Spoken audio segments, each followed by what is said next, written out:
Marc Jackson, Sixers pre- and post-game analyst on NBC Sports Philadelphia, joins us to talk a little bit more about the Sixers, who at 6-4, looking to win another road game, Mark, and make it 6 straight wins. And I thought the most impressive part about them winning the other night is last year, if they played without Embiid, they virtually had no shot. I mean, they had to play a team that was inferior to them or on the same level.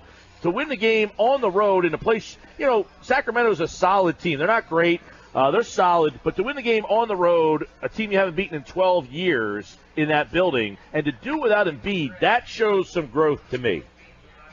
It does, man. It shows major growth by the whole team, because Joel Embiid is such a major focal point for you in your offense and your defense, man, in that paint. For them to go in there and get a win without him, it speaks volume to where they have come from since the first day, and look what it looked like where they're headed. You got to give it up to Rashawn Holmes, coming through big, playing great minutes defensively, altruist for shots, competing. Amir Johnson getting there, throwing his body away. You can't make up for Joel Embiid's impact, but you can give all you got. And those two guys helped was a big part of the 76ers win. Hey, Mark, one of the things that you talk about with this team that they need to get better at, not probably, they need to get better at is defense. Now, they do a decent job defending out on the three-point line, which is something they've struggled in the past, but teams still, even with Embiid on the floor, don't seem to be all that fearful of taking the ball to the basket. And, that's an area where they're going to have to tighten up as this season goes on. Do you agree? I agree with you on that, because I think some signs of that was in the preseason, where teams were just really attacking our guards, getting to the rim, and really having their way in the paint.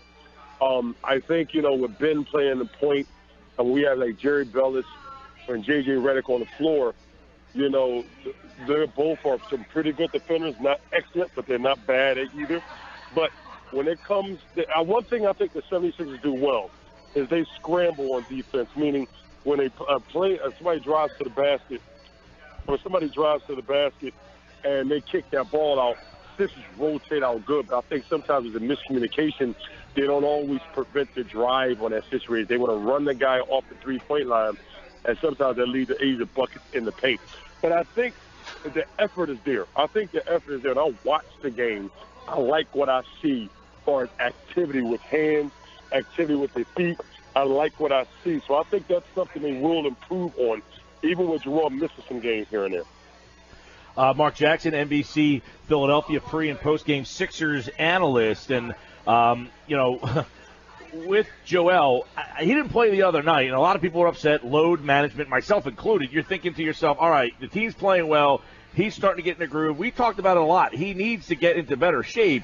Were you disappointed that he did not play? I know they won, and it's like, okay, water under the bridge now. But wouldn't you have liked to have seen him play in that game to help get himself up to, the shape he needs to be in? I like that word you use to kind of sugarcoat it, disappointed. I know what you really want to say. I said it on Tuesday. I said it on Tuesday, and I thought I was going to get an FCC violation. You would scratch your head. Why is he sitting out when they have all these days off in between games? Why is he going to sit the game off at 3-4 days off? I was scratching my head. I'm like, why? And I wanted that anybody ask that question of Brett Brown or Glenn, why is he sitting out when he had 3-4 days off of no games? Is it what's going on there? I have more questions about that, more questions that need to be answered. So disappointed, yes, that's a little word to put in there to replace what we really want to say. But yeah, disappointed is the word we can use for now to be safe. But I'm still scratching my head to why. He needs to get in better shape. And to be honest, he has. The last two games, his activity, his presence, you can see he's getting his legs back. So my question is, why would they sit him out this next game after having such a good break? Hey, Mark, didn't Brett seem a little disappointed? Like, oh, my gosh, I got to go through this again? I mean, the team is finally playing well, and all of a sudden it's kind of getting handed down from above, and he's the guy that's got to stand out there and answer the questions awkwardly. Yeah, he is. They live in sight of the range of fire, huh? They just throw him out home to the wolves. And Brett like, hey, You know, it's out of my control. It's out of my hands. You know, we got to go with what they say. You know, Joel Embiid is an investor. Let's call him what it is. He's an investment for the longevity, success of the Philadelphia 76ers. I can understand you being cautious with him, but the games are what counts. He sits. You have 3-4 days off of no games. So then the very next game, you're going to sit him. Okay, why? It just goes back to the answer why. You know, Brett Brown, like we said, he's been a good sport. He's on his first 5-game winning streak.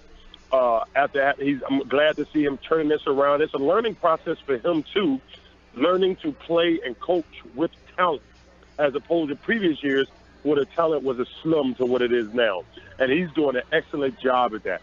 You know, that win without Joel Embiid is not just kudos to Ben Simmons and the boys, but it's also kudos to the 76ers coaching staff to learn to win now with better talent, even though your top talented guy's not there. Marc, you played the game, and you have been to Salt Lake City before and played against the Jazz. I guess on Tuesday we talked with Keith Pompey, and one possible explanation that he floated out said to have something to do with altitude, that playing that game at the Jazz is at altitude, and that could affect players. Do you buy any legitimacy into that reasoning?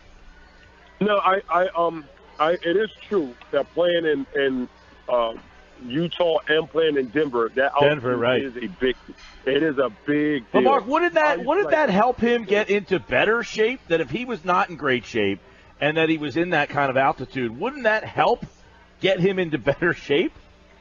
Maybe they believe that will fatigue him too much, and injuries occur when you are fatigued more so than not. So maybe they was looking at it from that way. Maybe they couldn't really get good productive minutes out of him without risking him being overly fatigued and risky and injured. That's the only explanation I got for it. What about then, would you have rather than just sit him out and say, look, load management, whatever the heck that means, all right, he's just not going to be available for the full brigade of minutes, and that if you need him in spots, you can get 3-minute, 4-minute runs out of him, maybe even late in the game if you only, hey, we're just going to use you in the – you know what I mean? Like, instead of just completely sitting him out, would you rather seen him, you know, maybe be used on a limited basis like they kind of said at the beginning of the season? No, I don't think you can do that in the course of a game. I don't think you can say, oh, we only going to play you when we need you, because you need that rhythm. You need that rhythm. You can't just be put in spot minutes and expect to produce. You know, the game has a rhythm with it. You have to get the vibe. Some players get it better off the bench. Some guys get it better starting. But consistent minutes during the course of a game means a lot to how you play that game on both ends of the floor. It will affect you. So if they're not – and he's already playing limited minutes. So you can't limit – you're going to limit his minutes in and playing 10 minutes?